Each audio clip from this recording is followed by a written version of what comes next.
Yeah, Mike, Martinsville has concrete corners. This half-mile track has ever-changing track conditions. That crew chief, he's got to make sure his driver's getting good feedback about the race car where he can make the right adjustments on the next pit stop. Now, one of the adjustments they can make is what we call a wedge adjustment. It's when the crew member puts a wrench in the rear window at the top of the right side or the top of the left side. Now, that's not exactly how you want the wedge adjustment to go. But now let's go to our Toyota Camry cutaway car and let's show you actually how this adjustment works. Now, screwing down on the right rear, that takes wedge out. If the car's tight or not turning the center of the corner. But backing the jack screw off, that puts wedge in an adjustment if the car is loose, especially on the edge of the corner. Let's go under the car to the right rear spring and see exactly what happened when this adjustment is made. Turning the jack screw down compresses that plunger that pushes shock oil through the tube that compresses the right rear spring. That's wedge out. Backing the jack back off, that lets the plunger up, pulls the shock oil back, and lets the right rear spring expand. That's wedge in. This adjustment can be made on the left rear as well, but it works opposite. But guys, you've got to be careful with this short track because this adjustment can fix one handling issue, but create another.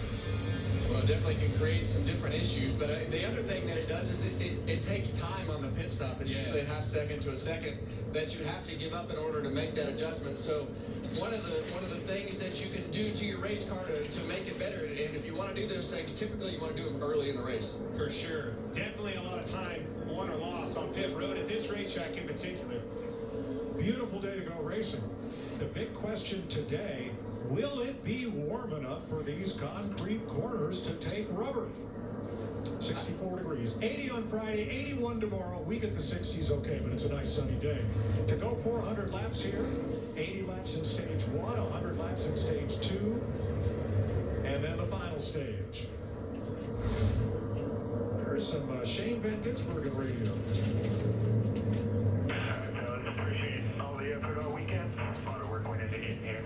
Great qualifying effort. Let's keep it here all day. Shane, let us know what you need. Take care of the thing all day. We'll be there at the end. Yep. Cheers, guys. Thanks for the rocket. Let's have a good day. Well, Shane's done really good here at Martinsville. This has probably been his best oval, but you hear his crew chief on the radio right there.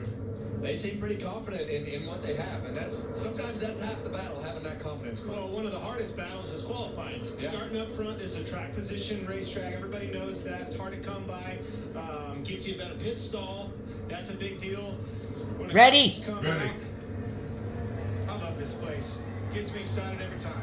Let's go. Here they come. Denny Hamlin, William Byron, last year's 2 race winners here. Toyota Chevy on the front row. Josh Are you Berry ready? I'm ready. Behind them, 37 Green flag is out. Boogie, boogie, boogie. Let's go racing next. Martinsville Speedway. Oh, yeah.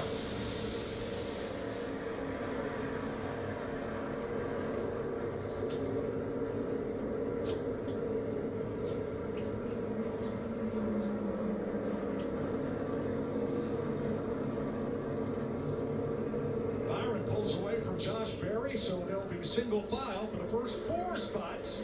Cindric on the outside. Yeah, and Denny Hamlin, you heard him talk about wanting to control the pace. The biggest thing that he wants to do is try to take care of those rear tires. As you see, Austin Cindric pull down the racetrack right there. You're going to see that all day, guys, trying to pull down the racetrack to fill a hole and sometimes block. And sometimes that's when things don't work out and somebody shoves the other guy out of the way.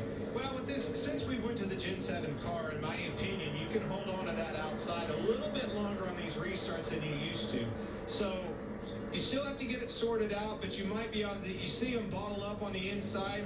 It's an opportunity if you can get it on that outside line. Whoa, most of them are thinking about the inside. But I can not stress this enough.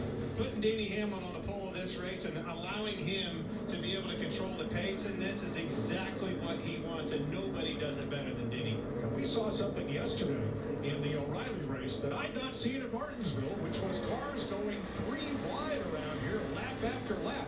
Track's wide enough to do that. It's not always clean enough to do that, but they were making use of every available inch. Well, it's definitely cleaning up this weekend. We've had the modifieds here, we've had the Cup cars here, the O'Reilly cars. So, this racetrack has been run on. Haven't had any rain since we got the modified race in. So, it's definitely cleaned up and had some rubber all over it. Contact, Hocevar, and And these are the days that you're going to see things like that happen for Carson Hocevar. We've heard him talked about him being aggressive, but these are the days where guys aren't going to wait around on him. And Joey Logano didn't waste any time laying a bumper to him right there. Larry Mack. Yeah, guys, we saw this yesterday in practice. These guys with the Gen 7 car and a sequential shifter, they go between third and fourth gear, shifting about 4 times a lap. We're only 6 laps in. Denny Hamlin stopped shifting about 2 or 3 laps ago. He is keeping it in fourth gear compared to Josh Berry and William Byron. That's a good point. Right along with him right there. He can see it. That right hand doesn't even think about reaching over there. I guess that's our version of cruise control. Well, there's a couple reasons that he would do that. With the more horsepower, those shifts come really quick up off the corner, but that means more torque, more horsepower up off the corner as well. So if you can make good enough lap time, and Denny Hamlin's doing fine right now, and not spin those tires, you're just putting life back into those tires longer. Yeah, but more torque and horsepower, more wheel spin. Did you see Bubba going into turn 1? He gave Chase Elliott a shot. Moved it up out of the room. He's going to do it again. Chase is having a little bit of trouble taking off here. Probably low on air pressure. You can see it a little loose. Yeah, and typically, sometimes you have a long run car and sometimes you don't. But it's not abnormal here to have a great car on Saturday in practice and show up for the race and be like, what in the heck just happened to my race car? Why won't it turn? Why is it so loose?